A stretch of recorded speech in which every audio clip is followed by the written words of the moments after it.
Bienvenido Martín Guzmán de Crecer Fútbol, bienvenido a la Utopía, un placer conversar contigo de fútbol y sobre todo que también llevas a cabo un proyecto que busca expresar el fútbol desde otros ángulos, desde otros rubros, más allá de lo acostumbrado en la actualidad y me gustaría que nos introducieras a lo que es Tercer Fútbol, qué haces y cuánto tiempo tienes. Hola Benjamín, ¿qué tal? Mucho gusto. Un saludo a todos.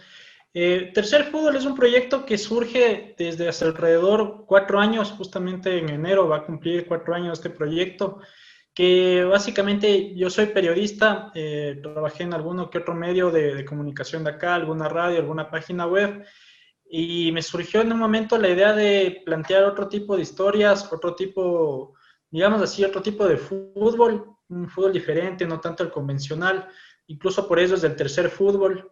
Un proyecto en el que ya vamos publicando en estos 4 años casi 300 notas, entre lo que han sido reseñas de libros, reseñas de documentales, de películas, recorridos que he podido hacer en algunos estadios, notas también de opinión que me han surgido sobre ciertos temas que en algún momento con algún tema puntual se me dio por opinar y dar un punto de vista. También alguna que otra nota periodística de algún tema en específico, de algún jugador, exjugador. Y también en este tema de la pandemia, por ejemplo, muchas veces dicen que de las crisis surgen las oportunidades, ¿no? Entonces, justamente como ahora que estamos por Zoom, que para serte sincero, para mí antes de marzo, que no estaba todavía el tema este de la pandemia, el Zoom, por ejemplo, era algo desconocido para mí. Se dio este tema quizás por reuniones de trabajo, reuniones familiares, que aquí en Ecuador al menos se dio que nos encerraron algunos meses. Y bueno, ahí pude descubrir un canal en el que también se le potenció al sitio web, a este portal, con entrevistas y se ha hecho entrevistas de algunos personajes importantes, siempre buscando otro tipo de perspectiva y básicamente eso es lo que venimos haciendo en 4 años en Tercer Fútbol. Interesante, Martín, y veo que tenemos algunas similitudes. Yo también Sí, soy sí. periodista graduado y de hecho tengo algún problema con el periodismo por cómo se maneja en la actualidad. Entonces también jugué fútbol toda la vida y bueno, es algo que amo y sinceramente cuando me vi en el medio como practicante no me sentí del todo cómodo y procedí a formarme como entrenador. Y bueno, como bien mencionaste el tema de la crisis, que fue donde nace Utopía, en medio de una distopia, una pandemia mundial, Sí, nace la sí. Utopía como la oportunidad de hacer ese papel de comunicador que también me gusta, pero claro, de una manera independiente. ¿Tú Tercer Fútbol lo llevas solo o tienes alguien que te colabora? Prácticamente los debo solo. Ha habido gente que nos ha colaborado con algunas notas, algunos amigos, algunos colegas que en algún momento han tenido algún pasaje futbolero, por decirlo así, interesante. Por ejemplo, un buen amigo mío que ahora trabaja como relacionista público de uno de los clubes grandes de aquí de Ecuador, él, por ejemplo, es hincha de Boca. Fue a Argentina y, por ejemplo, él tuvo la oportunidad de vivir el último partido que jugó Boca, que quedó campeón con Gimnasia, que también coincidía que era el tema de que Diego Maradona volvía. Claro, claro. Entonces, imagínate, eso para él fue algo grandioso, ver la Boca campeón siendo de Ecuador, ir a ver la Boca campeón, el contexto con Maradona. Y, por ejemplo, él nos compartió una nota sobre eso muy emotiva, tuvo bastante acogida de lo que fue la reseña de ese partido y esa vivencia. Otros colegas también que con algún momento otro compañero, José Porras, por ejemplo, él escribió un cuento y se animó a publicarlo en el sitio web, en Tercer Fútbol. Otro amigo también, Gabriel Jiménez, ha publicado algunas notas, él es arquero, entonces, por ejemplo, él se ha enfocado en sacar una que otra nota sobre arquero y también esa es la idea, ¿no? Tener un portal que, si bien tiene otra visión del fútbol o intenta tener otra visión del fútbol, sea abierto, ¿no? No sea algo Claro. exclusivo de los periodistas de siempre, que los vemos en la televisión, que ya los tenemos especificados, digamos así, en redes sociales, sino que el fútbol lo puedan hablar más comunicadores, más gente que sabe de fútbol o más gente que simplemente quiere decir algo sobre este deporte, ¿no? Claro, en especial como tú mencionas, gente que quizás no es periodista, pero que vive el fútbol desde otros rubros y que puede aportar mucho. Y es bueno que tengas esa apertura porque nutre el proyecto de ángulos diferentes, pero que conducen a la visión que tienes de Tercer Fútbol, ¿no? Es Sí. buenísimo. ¿Cómo valoras el fútbol tú, Martín, en la actualidad a nivel global? ¿Cuál es tu opinión que tienes a través del fútbol? Mira, por ejemplo, ahí te voy a comentar un poco sobre el nombre de Tercer Fútbol, de dónde surge. Eh, en lo personal, a mí siempre, digamos así, me ha molestado un poco que se lo limite al fútbol. Por ejemplo, a nivel mediático, siempre vemos Messi o Ronaldo. Y mucha gente lo engloba en Messi o Ronaldo. Antes era Maradona o Pelé, el clásico Real Madrid, Barcelona. En América Latina, el River Boca. Y siempre hacer como una especie de dualidad y limitar al fútbol a una competencia que me resulta más marketinera que en realidad deportiva. Y descartamos todo ese tercer fútbol, toda esa tercera opción, que es una tercera opción no porque esté en un tercer lugar, sino porque así se lo ha manejado y se lo ha posicionado, pero no deja de tener una calidad del mismo nivel de esas otras dos opciones, de ese Messi, de ese Ronaldo, de ese Pelé, de ese Maradona, y descartamos por ahí históricamente e injustamente en mi gusto a un Johan Cruyff, por ejemplo. Claro. O nos limitamos a disfrutar un derby español y dejamos de por ahí ver otros partidos que en realidad futbolísticamente son más importantes en el contexto de ese momento o que te pueden aportar más en lo que es en lo social, lo deportivo y muchas otras cosas, pero que no se ven y que una parte de la intención de Tercer Fútbol es demostrar ese fútbol que un poco actualmente no se lo está tomando en cuenta o por ahí se le está relegando.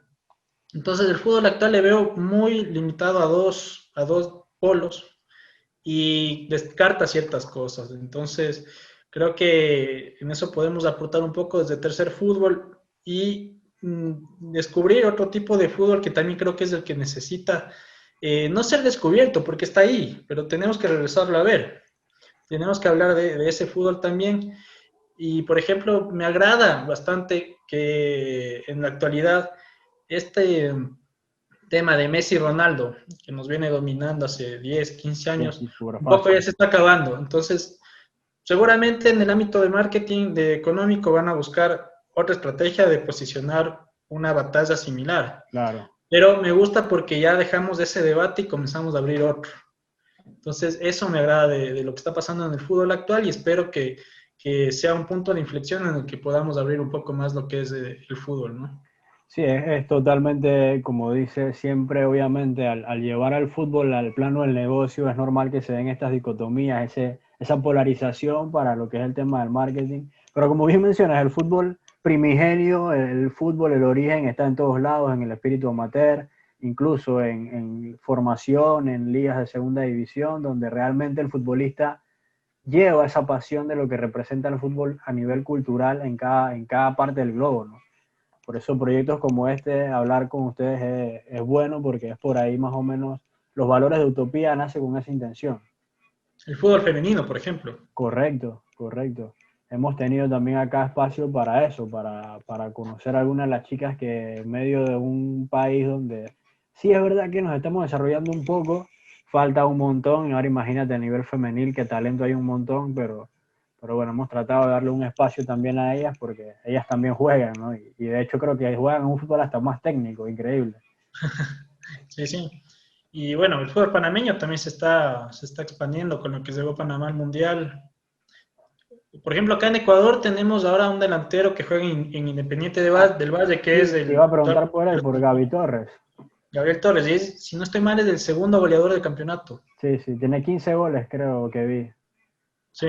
Ah, Entonces, ah, acá ya estamos sintiendo de alguna forma el fútbol panameño. Tenemos la conexión con el Bolillo Gómez, que fue técnico de Ecuador, los llevó al Mundial y en el caso de Panamá. también te iba a preguntar en ese sentido por dos cosas. Ya hablamos del fútbol global, ¿cómo lo ves? Ahora tú que estás inmerso en el fútbol ecuatoriano, ¿cómo ves tu fútbol? ¿Cómo lo valoras? Y luego que me respondas sobre el bolillo, ¿no? ¿Qué significa el bolillo allá? Porque acá es casi como que un dios nos llevó a un mundial y bueno, creo que es importante en la historia de Panamá. Bueno, el fútbol ecuatoriano es un fútbol, yo le puedo decir, raro. Actualmente ha cambiado bastante en las últimas décadas. Antes del 2000, prácticamente Ecuador era un equipo menor, respetando, por ejemplo, lo que ha sido Bolivia, lo que ha sido Venezuela. Ecuador estaba a la par de esos. O sea, era a nivel sudamericano para los grandes equipos, o sea, más bien dicho, fuera de Venezuela, Bolivia, el resto de equipos tenía que asegurar sus puntos también con Ecuador, tanto en Ecuador como en su localía. En los 2000, en realidad, justamente con el Bolillo Gómez, esa realidad ya cambia drásticamente. Obviamente tenía ciertos fundamentos que ya venían cambiando y que engranan con el Bolillo, pero con el Bolillo ya se dan los resultados, que es la clasificación al Mundial, que obviamente con un poco más de confianza, con un técnico que le aporta más motivación, por decirlo así, a los jugadores, alcanzó una clasificación incluso siendo segundos en la eliminatoria, por encima de Brasil. Y ahí comienza a cambiar el fútbol ecuatoriano. Posteriormente se dan títulos internacionales a nivel de clubes. Liga de Quito, equipo del que soy hincha abiertamente, consigue una Copa Libertadores, consigue 2 Recopas Sudamericanas, va a un Mundial de Clubes, consigue una Copa Disculpa Sudamericana. Martín, esa Libertadores fue con Bausa, ¿o me equivoco? Con Bausa justamente al mando de Liga. Luego también tiene la Sudamericana con Jorge Fossati. Llega también nuevamente con Bausa en el 2011 una nueva final de Copa Sudamericana que la pierde con la U de Chile, esa U de Chile de San Paolo que arrollaba con Vargas. Mm. Y ahora recientemente el año pasado, por ejemplo, el Independiente del Valle que llegó a ser campeón de la Copa Sudamericana, un poco de años antes, a ser finalista con Atlético Nacional en la Copa Libertadores, un poco atrás también Barcelona que había quedado vicecampeón de Copa Libertadores en 2 ocasiones, pero eran esos pequeños logros. Ahora el fútbol ecuatoriano un poco ya se va acostumbrando más a exigirse de que tiene que ir a un mundial.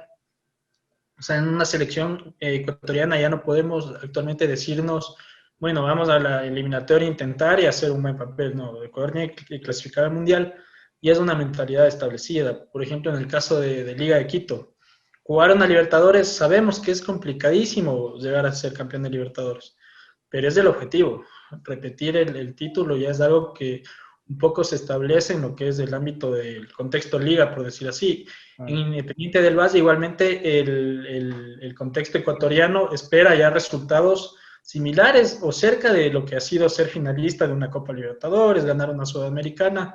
Entonces, ya es un poco un fútbol que busca más el éxito que como era hace algunas décadas, que era un fútbol que era atractivo a nivel local, pero a nivel del extranjero era visto de muy bajo nivel. Pocos jugadores ecuatorianos iban al exterior en la década del 90, o sea, había Alex Aguinaga, algún que otro jugador, quizás un poco más atrás Alberto Spencer con Peñarol, pero nada más. En cambio, bueno, ahora vemos jugadores que a cada momento están saltando al fútbol de México, alguno que otro se va a Europa, al fútbol brasileño, al fútbol argentino, y ya va ganando, creo que un poco más de calidad, pero aún así no nos llega a despuntar como se quisiera. Quizás uno ya se deja inundar de ese exitismo, ¿no? Y apunta mucho más alto, pero el fútbol ecuatoriano ha evolucionado de esa forma.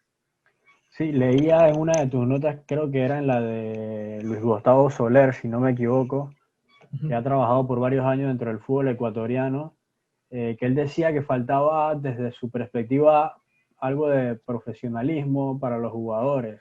Me llamó la atención porque uno como panameño, con la realidad y el contexto que se tiene, uno el fútbol en Sudamérica, independientemente si es Ecuador, si es Bolivia, lo suele proyectar como un fútbol ya organizado, estructurado, donde todos los jugadores son profesionales.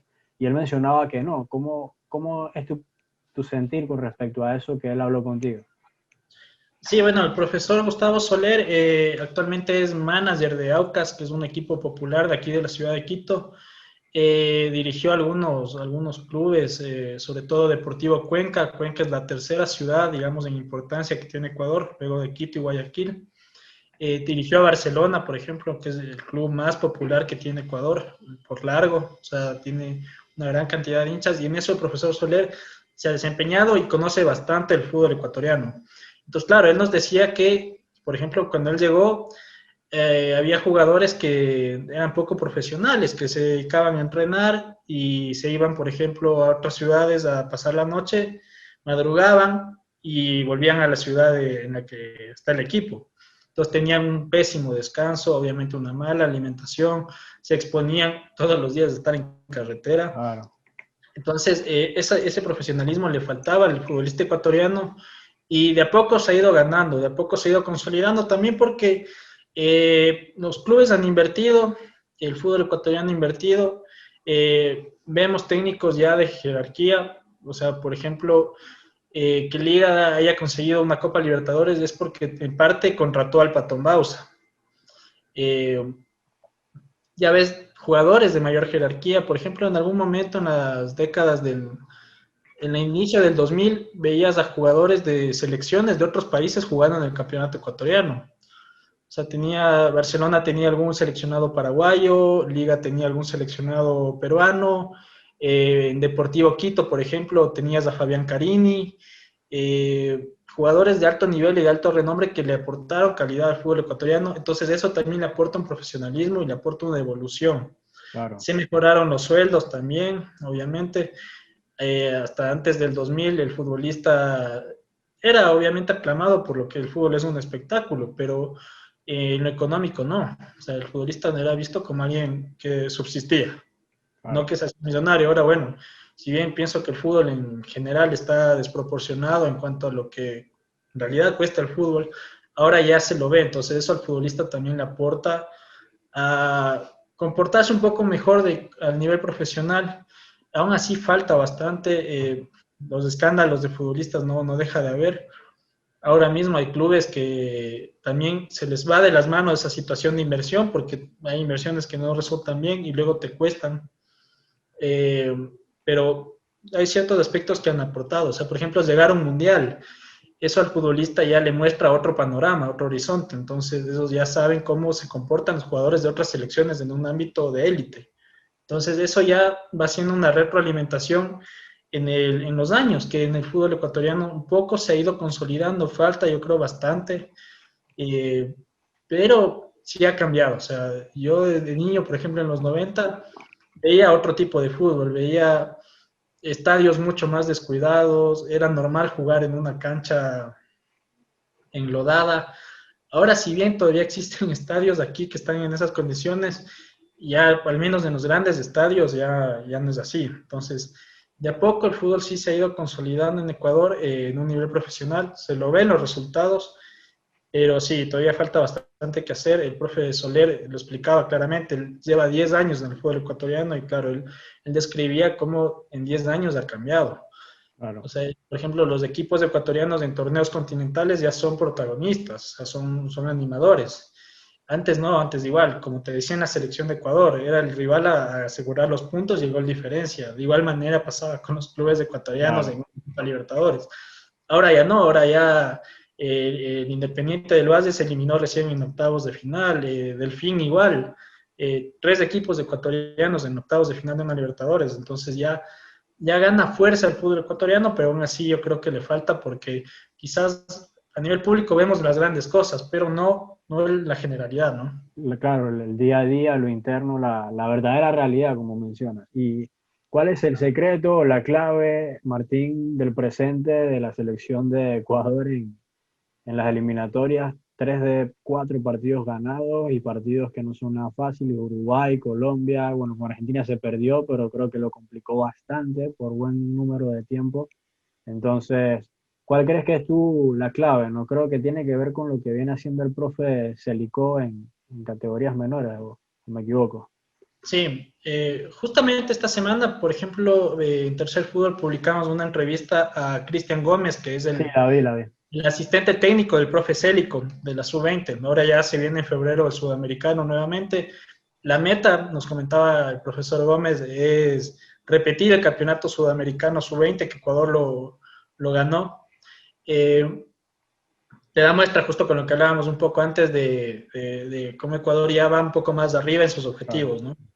Y bueno, y retomando con la pregunta, no te sabría decir a ciencia cierta qué pasó en estos primeros partidos. Obviamente me alegro y me contenta que Ecuador haya arrancado de una muy buena manera la eliminatoria. El partido con Argentina creo que con todo el respeto que merece el profe Alfaro, Gustavo Alfaro, si se arriesgaba un poco más, yo creo que lo podía empatar, porque Ecuador podía estar un poco más para este partido, pero claro, era su primer partido, no se quería arriesgar, y está en su derecho, y además los resultados, perder con Argentina en Argentina está en los papeles, o sea, Totalmente.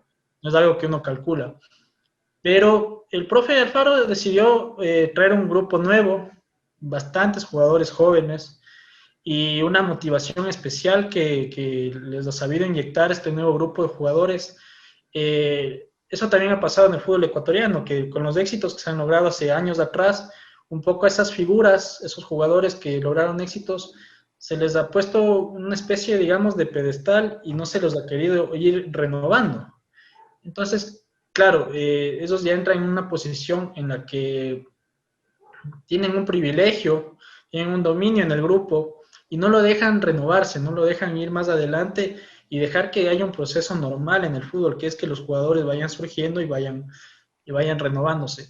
Y creo que el profe Alfaro llegó con esa convicción de sí, tener jugadores de experiencia y que le aporten positivamente al grupo. Por ejemplo, los llamó a Cristian Novoa, que juega en Rusia, es uno de los principales que tenemos en Ecuador, pero lo complementó con un grupo muy joven, que obviamente, como lo decías tú, está fundamentado en el trabajo que hizo el profe Célico, un trabajo que tiene resultados, un campeonato sudamericano, un gran papel en el anterior mundial de la categoría, y que básicamente sobre eso se está desarrollando estos resultados que se alcanzó en las eliminatorias. Claro, no nos esperábamos, para serte sincero, o al menos en lo personal yo no me esperaba estos resultados porque eran jugadores muy jóvenes, no habían jugado en selección. Entonces uno por ahí decía, bueno, veamos qué pasa, porque no creo que lleguen a dar todavía en ese instante la talla, pero realmente creo que el profe Alfaro ahí tiene sus virtudes. No Claro. por algo ha sido técnico de Boca Juniors, campeón de Copa Sudamericana y otros grandes clubes, y ha sabido manejar el grupo y inyectarles la motivación, creo que necesaria para un buen arranque, que ahora tiene que, pasan algunos meses, entonces de aquí a marzo pueden pasar muchas cosas. Entonces ahora creo que por ahí la meta del profe, o quizás el objetivo que se plantearía, igual con todo el respeto al profe, es que mantener esa mentalidad hasta marzo. Porque yendo a la eliminatoria anterior con Quinteros, pasó igual. Ahí sí ganamos en Argentina incluso. Pero llegamos a marzo y se desmoronó el equipo y lastimosamente no se clasificó al Mundial y se acabó de muy mala manera la eliminatoria. Creo que ahora también la experiencia de lo que sucedió va a servir, se la va a tomar en cuenta y esperemos que se lo pueda sostener estos resultados y plasmarlos hasta el final de la eliminatoria. Sí, sería interesante porque se agregaría, como mencionas, Ecuador a la ecuación en el tema de las competencias, ¿no? De un equipo capaz de competirle a los grandes, y creo que, como dicen por ahí, las eliminatorias de Conmebol son las más difíciles, hay muchos rivales, el tema también de las ciudades, y bueno, que Ecuador ya tenga 9, 12 puntos, creo que por lo menos es un buen colchón, una buena, qué mejor manera de empezar, ¿no? Y Martín, ¿qué te iba a preguntar? Vi muchas de tus notas en el blog que tienes. ¿Cómo es tu proceso? Recién me decías que a veces te dan ganas de opinar sobre algún tema, pero hay otro tipo de notas también, o sea, el tema de los recorridos que has hecho a algunas ciudades de fútbol, estadios. ¿Cuál es tu proceso creativo? ¿Cómo determinas sobre qué quieres escribir o qué quieres expresar? Bueno, por suerte he tenido la suerte de poder un poco viajar. Yo estudié, si bien me dedico bastante a este tema del fútbol y ahora con el portal de Tercer Fútbol, yo tengo otra profesión también, o sea, soy comunicador, pero también me dedico un poco a lo que es la comunicación política. Vivo de eso en realidad. El Tercer Fútbol es algo complementario que a mí me apasiona. Y en todo ese trance, por ejemplo, yo en el año 2015-2016 estudié en España. Estudié justamente una maestría en comunicación política y estudié en la ciudad de Sevilla, que es una ciudad magnífica realmente, muy futbolera, que me abrió la mente realmente para darme cuenta de este tercer fútbol, porque yo la verdad, antes de irme allá, Para mí en España, por ejemplo, el fútbol era Real Madrid y Barcelona. Y yo me imaginaba una España que cogías del mapa, mitad Real Madrid, mitad Barcelona. Mm, Y llegas a una ciudad como Sevilla y te das cuenta que el Real Madrid y Barcelona no existen.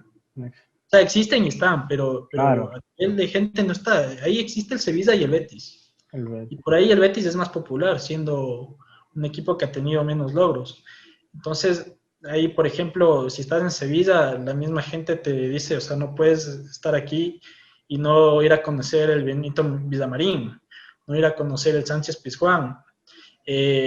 Por ejemplo, he tenido la fortuna de ir a Madrid y me llama la atención, obviamente, conocer el Santiago Bernabéu. O sea, Por creo que eso a supuesto. cualquier futbolero le va a tirar ir para allá. Pero créeme que más me llamaba la atención ir a Vallecas, por ejemplo, ir a conocer el contexto del Rayo Vallecano. Estaba ya hablándose de lo que era en esa época la demolición del Vicente Calderón. Entonces me llamaba mucho más la atención ir a conocer el Vicente Calderón y en un tercer plano, la verdad, ir a conocer el Santiago Bernabéu. Entonces, así uno se va creando historias a una ciudad que yo voy, en general, así sea a un pueblo cerca de Quito, tengo que tratar de ir a ver aunque sea la cancha en la que, principal de ese pueblo. Si es una ciudad más grande, con más razón. Entonces, ir a cada cancha, por ejemplo, te crea una historia, ¿no? Porque muchas veces pasan cosas muy simpáticas, a veces incluso hasta uno literalmente se juega la vida porque hay canchas que están en ciertos sectores Sí, que son peligrosos totalmente. en ciertas ciudades. Eh, Realmente mi esposa siempre me ha acompañado a esas cosas. A veces me dice que exagero, pero por ejemplo en Lima, por darte un ejemplo, ir a conocer la cancha de Alianza Lima. Es un sector bastante peligroso, es conocido por eso y incluso la misma gente de Lima me decía que era una locura que un extranjero se meta ahí porque puede pasar cualquier cosa.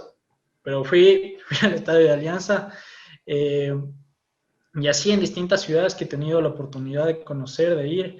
Ir a, por ejemplo, a Montevideo o Buenos Aires son paraísos futboleros para cualquier fanático del deporte del fútbol. Entonces, te surgen historias que creo que resultan interesantes para contarlas. Y también así, por ejemplo, lecturas de libros, que un libro muchas veces en el fútbol tenemos libros que a mí no me gustan, que les veo como más manuales de autoayuda, pero aún así hay otros libros que son muy interesantes, que cuentan historias que tienen bastante contenido y que se las puede reseñar, al igual que documentales, al igual que películas, artículos de opinión. El fútbol, por ejemplo, te trae cosas nuevas en este mundo como es el VAR. Entonces, cuando se lo implementó, me dieron ganas de hablar del VAR.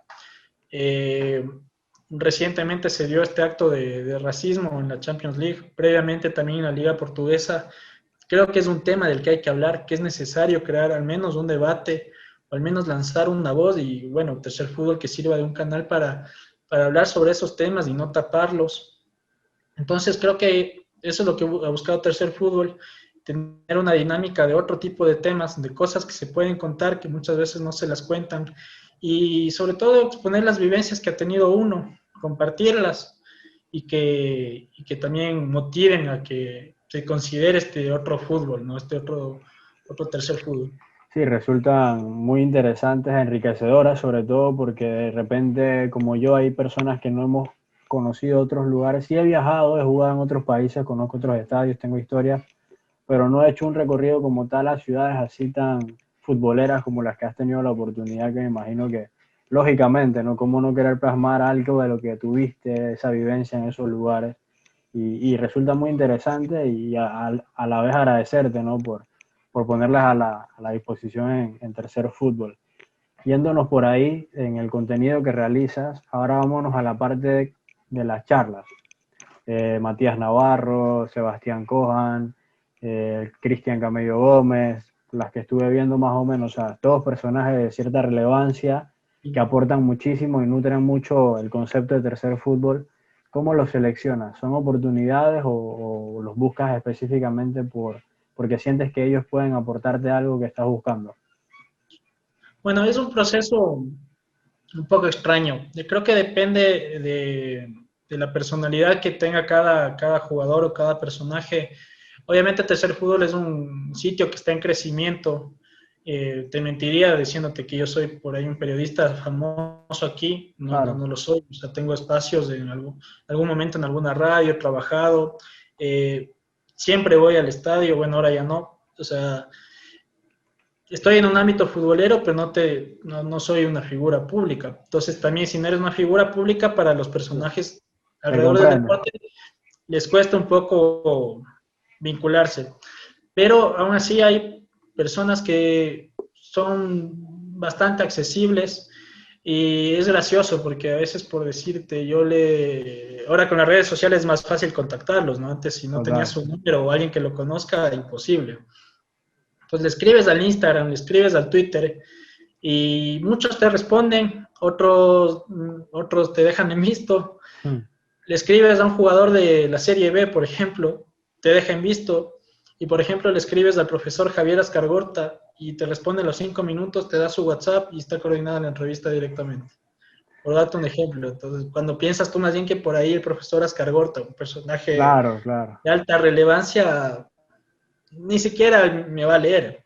Y más bien de él él te responde y te da bastante apertura. Lo mismo pasó con el Camello Gómez, con Ricardo el Gato Pérez y algunos personajes que hemos tenido aquí. Les agradezco bastante porque han tenido bastante apertura con Tercer Fútbol y no se cierran, ¿no? O sea, también quieren hablar, han visto el blog, han visto el sitio web y les agrada, entonces dan una oportunidad y así se consiguen las entrevistas. Es complicado porque a cada 10 personas que escribes, unas 3 o 4 responden. Entonces, Justo por eso te lanzaba la pregunta, porque obviamente me identifico con lo que mencionas. Yo también me titulé de comunicador, estuve en los dos medios más importantes, pero, o sea, nada lejísimo de una figura pública y como también se observa, lógico, Utopía acaba de nacer, tiene que menos de 6 meses y lógico, sucede esto de que si no tienes ese alcance, tú piensas que ciertas figuras no te van a responder y también toca así, ¿no? Como que hablarles y ver si te responden o no y bueno, de verdad que existen personas, utopías, que te responden y que tú piensas que no te van a responder. El profesor Sergio Checho Angulo, que lo tuvimos aquí, sí, sí. Deportivo Cali, formador, entrenador de primera división, Vicente Muglia, entre otros importantes que hemos tenido y ha sido gratificante, ¿no? Pero quería saber si también era así como un poco jugársela y tantear o si tenías algunos vínculos. Sí, o sea, bueno, se buscan vínculos, obviamente, si por ahí tengo algún amigo, algún conocido que tiene un vínculo con alguien, obviamente acudo y le digo, ayúdame, pregúntale, y se te hace un poco más fácil. Con otros personajes, como te digo, yo les escribo a sus redes sociales porque no tengo otra forma, no manejo una agenda, por así decirlo, entonces ahí cuesta un poco a veces localizarlos, unos te contestan, como te decía, otros no, pero encuentras, porque hay jugadores o técnicos, o gente relacionada al fútbol que está dispuesta a hablar, que no tiene ningún problema, que tiene bastante apertura con las entrevistas y que no es cerrada, por decirlo así. Entonces, eso es gratificante, la verdad, porque, como te digo, de las crisis a veces surgen las oportunidades, entonces eso significa una oportunidad importante para Tercer Fútbol poder hacer las entrevistas y bueno, vamos en ese camino de al menos publicar, intentamos una o dos entrevistas por mes. Desde mayo nos ha resultado y bueno, también hay a veces entrevistas interesantes que surgen, ¿no? Cómo se desarrolla un contacto. Por contarte alguna, el profesor Darío Tempesta, que es técnico de Aucas, como te decía, un equipo popular de aquí de Quito, él vive en el mismo edificio de mi suegro. Entonces, en la época más fuerte de la pandemia, por mayo, que no había cómo salir a la calle, mucha gente subía a sus terrazas a caminar ahí, un poco a tomar aire. Entonces me decía, Tempesta ha sabido vivir aquí y me hice amigo. ¿Y es que le diga para una entrevista? Claro. Entonces, por ejemplo, surgen contactos de esa forma.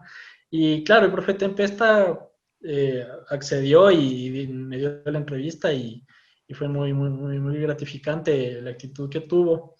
eh, y así, de alguna forma surgen esos contactos, no necesariamente con un contacto directo, ¿no?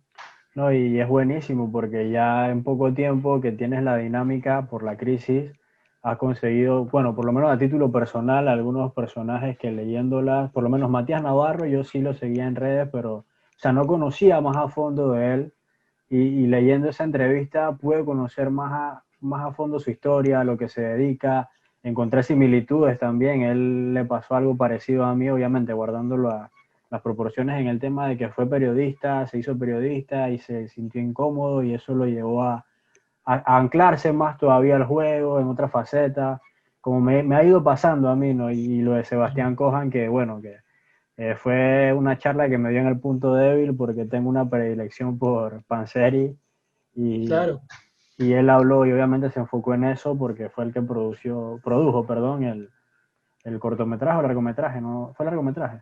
Sí, es un documental. Un documental que me gustaría verlo, no he tenido la oportunidad. De hecho, vi que estabas promocionando en Tercer Fútbol la semana esta del festival, y... Sí, pero me metí y para el área de acá no estaba, lástima.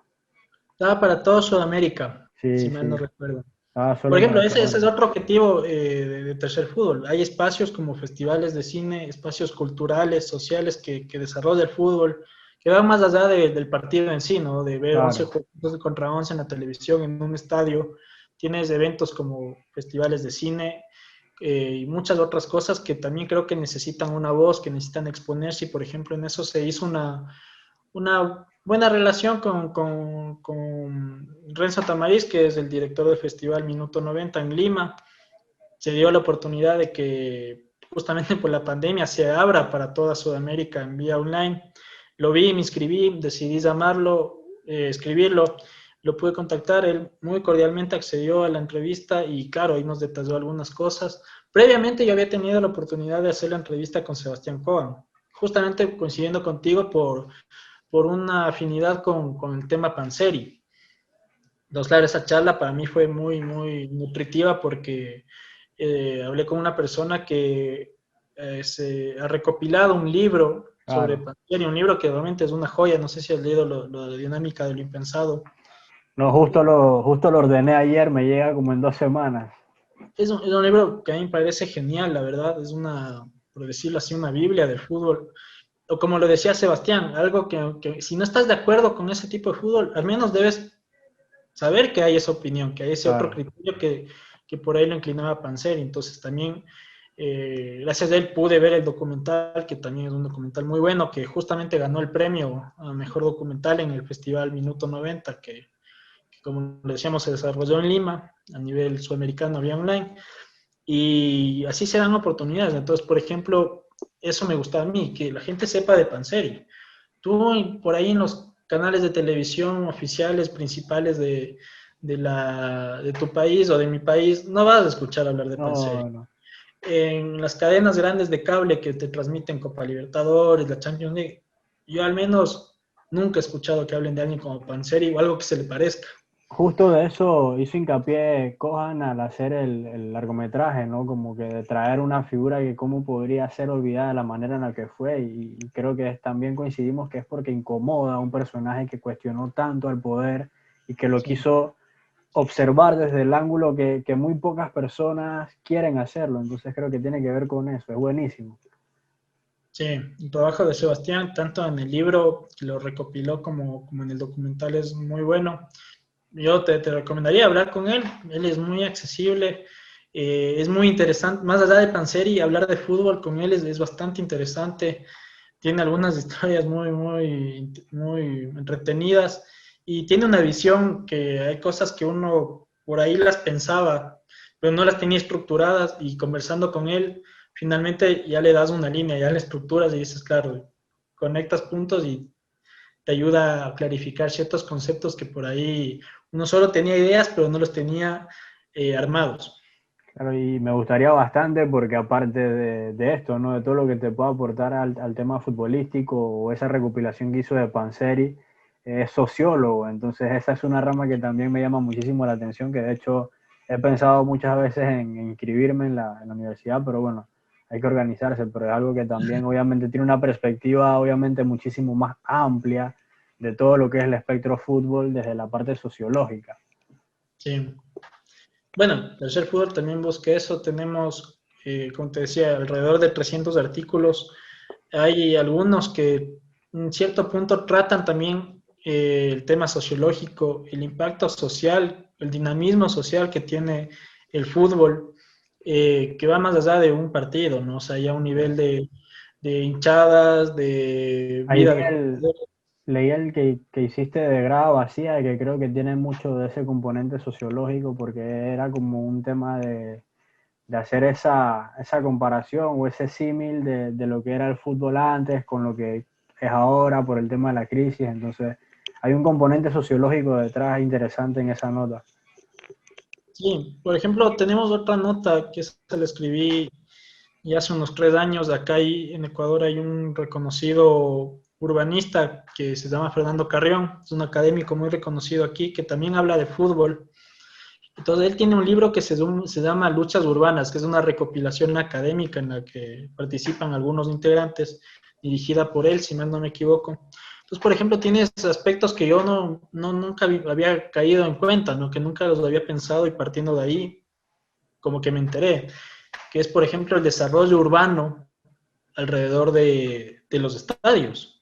Como una cancha establecida ya como estadio comienza a tener sus tribunas, comienza a estructurarse como un escenario realmente, y alrededor de ese escenario se estructuran barrios, se estructuran poblaciones, se van agolpando negocios, se va haciendo un desarrollo urbano. Entonces, por ejemplo, eso es algo que yo no sabía y que me pareció muy interesante tratarlo en el sitio web. Y hay temas de ese tipo, ¿no? Que van más allá de lo que es el juego, que también es importante, que es la base de todo, pero que Claro, abarca una modalidad muy grande, ¿no? claro. Y Martín, para ir cerrando, preguntarte dos cosas. Aparte del mundial que fuimos y que tenemos en común a Bolillo, ¿conoces algo de nuestra realidad, de nuestro fútbol? ¿Alguna opinión? ¿O conoces muy poco? Te mentiría diciéndote que conozco muy poco. O sea, realmente con el bolillo y la que llegó Panamá al Mundial, ahí descubrí algo del fútbol panameño. Tengo entendido, capaz estoy equivocado y tú me corriges. Creo que otros deportes, quizás como el béisbol, creo que los deportes de extremos de playa son más del fuerte en Panamá. Eh, Claro, el bolido causa siempre noticia en Ecuador. O sea, tú me decías hace un momento, el bolido es como casi un dios en Panamá. Hasta antes de la última eliminatoria que dirigió el bolido era así aquí en Ecuador. El bolido retoma, Ecuador no le va bien y esa popularidad lastimosamente Decayó, sí. decayó. Entonces, pero bueno, no ha perdido ese personaje histórico, ¿no? Que Claro. significa para Ecuador. Como te decía, ahora resultó sorpresivo que un equipo como Independiente contrate un delantero panameño como Gabriel Torres y que le esté yendo bien y que esté Sí. marcando goles. Por ahí uno en el fútbol ecuatoriano ha estado acostumbrado casi toda la vida que los extranjeros sean argentinos, uruguayos, por ahí un colombiano, uno que otro chileno, ha venido algún venezolano, quizás algún brasileño, pero básicamente siempre han sido o argentinos o uruguayos. Ver más allá de Colombia, o sea, pasar Sudamérica es algo que prácticamente ha sido muy excepcional, y ver ahora a una figura en un equipo que está siendo protagonista en campeonato ecuatoriano en Sudamérica como Independiente, resulta novedoso ver que es panameño. Por ejemplo, también tenía conocimiento, por ahí tengo un nexo con el fútbol uruguayo, pues por un tema familiar también. Eh, por ejemplo, el arquero de Nacional de Montevideo hasta hace unos Manotas pocos Mejía, años, sí. claro, era panameño. Tengo entendido que en Colombia es bastante común que jugadores extranjeros sean panameños. Sí, sí. O sea, y siempre en algún equipo se escucha nombrar algún panameño. Y eso, la verdad que te mentiría si digo que conozco algo más, porque creo que es un fútbol que se está desarrollando, que recién se está abriendo al mundo, que recién lo estamos viendo y que está en proceso. Y creo que Ecuador, como te decía, hasta el 2000, que clasifica al Mundial, era en ese proceso también. O sea, antes del 2000 quizás nadie conocía Ecuador más que como un equipo chico al que se le ganaba siempre. Sí.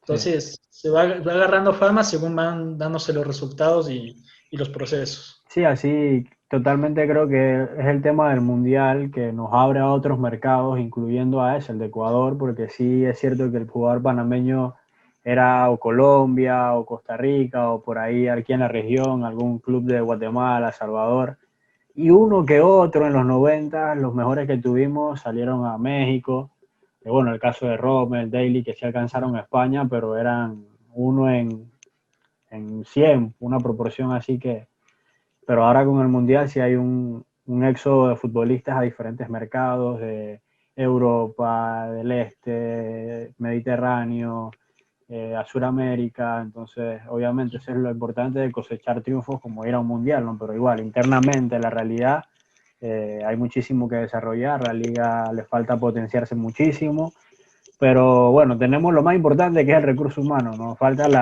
toda la estructura detrás, la formación y se espera, ¿no? Que sigamos en ese camino. Ojalá.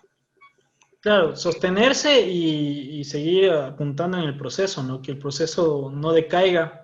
Así es. De alguna manera todos apoyar, claro, no dejar de ser críticos, pero críticos constructivos, ¿no? Claro, claro. Siempre buscar el aporte a que eso vaya fortaleciéndose y vaya proyectándose.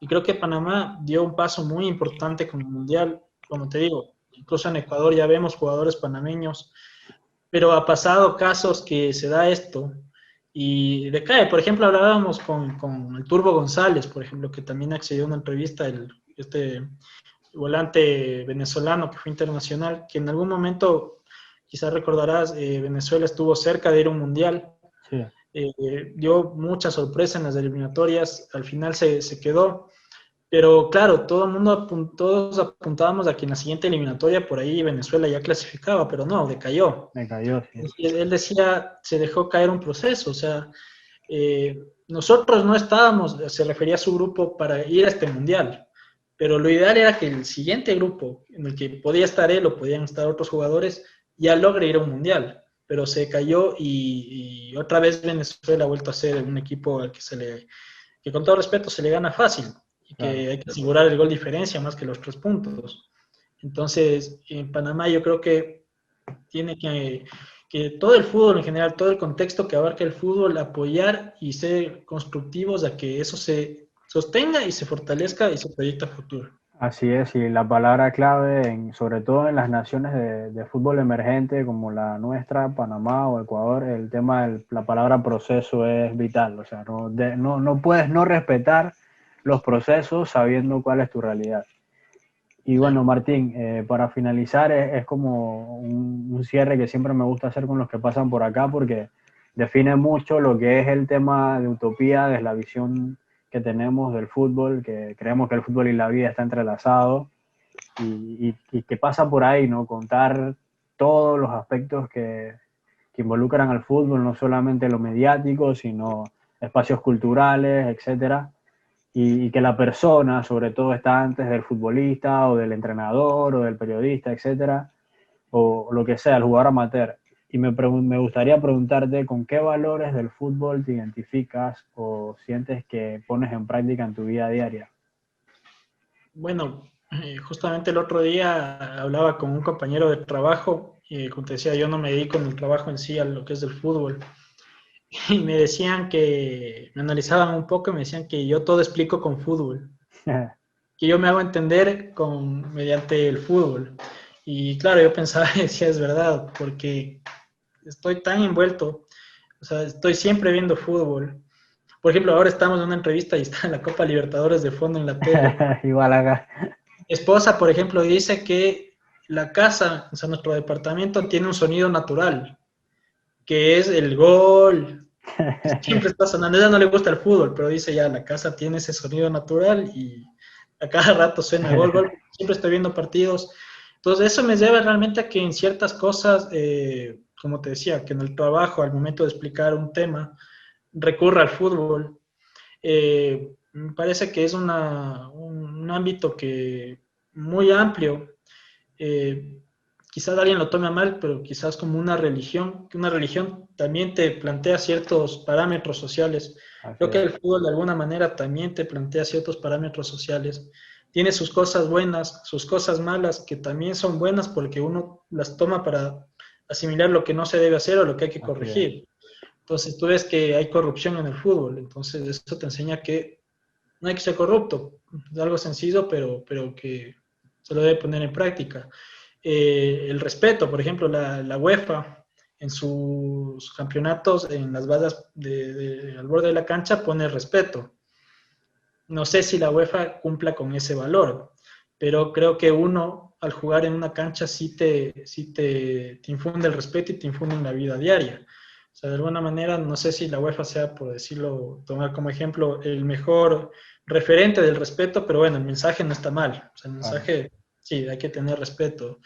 Me gusta bastante, por ejemplo, lo que hacen ciertos líderes como Puyol, como Buffon, que seguramente has visto que cuando algún compañero se ha caído o comenzado a reclamar, ellos lo levantan y le dicen, vamos, hay que seguir, o sea, no reclames. O sea, capaz es injusto lo que sucedió, pero no podemos quedarnos en dejar de jugar y en reclamar. Cuando hay cosas en el trabajo, por decirlo así, o en la casa, en lo familiar, uno comienza a lamentarse y se me viene a la mente ese tipo de situaciones y digo, no, hay que levantarse, hay que seguir, como lo hacía Puyol, como lo hacía Buffon o otro tipo de jugadores que han tenido esas actitudes, que han sido pocos, pero que creo que en mí, al menos, no diría que son mis ídolos, pero esas acciones sí me han dado una cierta relevancia y que haciendo un análisis justamente como tú me preguntas, sí, se pueden aplicar cosas del fútbol en la vida diaria, valores que el fútbol te da, el jugar en equipo, es algo que te sirve en una oficina, te sirve en una casa, te sirve incluso para desempeñar otros deportes. Por ejemplo, yo soy muy aficionado al tenis. Jugué tenis bastante. Juego mejor tenis que fútbol, para ser sincero. Pero me gusta más jugar el dobles, por ejemplo, porque es más colectivo, porque se me asemeja, es un deporte totalmente distinto el tenis al fútbol, pero de alguna manera el doble se me asemeja algo más al fútbol porque estás con alguien al lado. Claro. Entonces, situaciones de la vida te llevan a comportarte con el fútbol como una línea de vida, y eso me ha pasado, o sea, por ejemplo, mi vida diaria, ahora no por la pandemia, obviamente, pero mi vida diaria se basa en el calendario que tiene mi equipo. O sea, no, si mi equipo juega este domingo a las 12 del mediodía, esa hora no hay nada más que eso. Y claro, obviamente a nivel familiar te lleva broncas, a nivel de amistades, de trabajo, te lleva ciertos roces, pero bueno, es lo que me gusta y así se enseña mi vida en base al fútbol, la verdad. No, qué lindo la verdad lo que es capaz de hacer el fútbol y comparto todo lo que mencionas, esa pasión, creo que justo eso es lo que nos tiene acá hablando y bueno, nada, Martín, un gustazo enorme, gracias por la disposición y la charla, una conexión ahí Panamá-Ecuador, Sí. y creo que son proyectos que desde ciertos matices, pues que buscan promover casi cosas bastante similares y bueno, nada, impresionante todo lo que haces, agradecerte nuevamente por ese contenido que creas por pura pasión y nada, exhortarte a que lo sigas haciendo, que hay personas que lo valoramos y que así mismo lo usamos de motivación para seguir sacando adelante también acá nuestros proyectos. Bueno, a ti, Benjamín, te agradezco bastante, la verdad, un verdadero gusto. Creo que es fundamental este tipo de espacios porque coincidimos en una visión, habrá diferencias, pero una visión en general de Claro. yo lo digo, un tercer fútbol, que lo queremos exponer, que lo queremos que se sepa, que tenga una voz, y la forma de apoyarlo es así, o sea, no cerrándonos, porque por ejemplo tercer fútbol también busca eso, ¿no? Y posicionarme yo como un medio y que mi medio sea el mejor, no, sino un medio más que te da otro tipo de... Entonces, si entre nosotros nos apoyamos, también vamos surgiendo, vamos dando una nueva voz a lo que consideramos importante, que también se debe decir.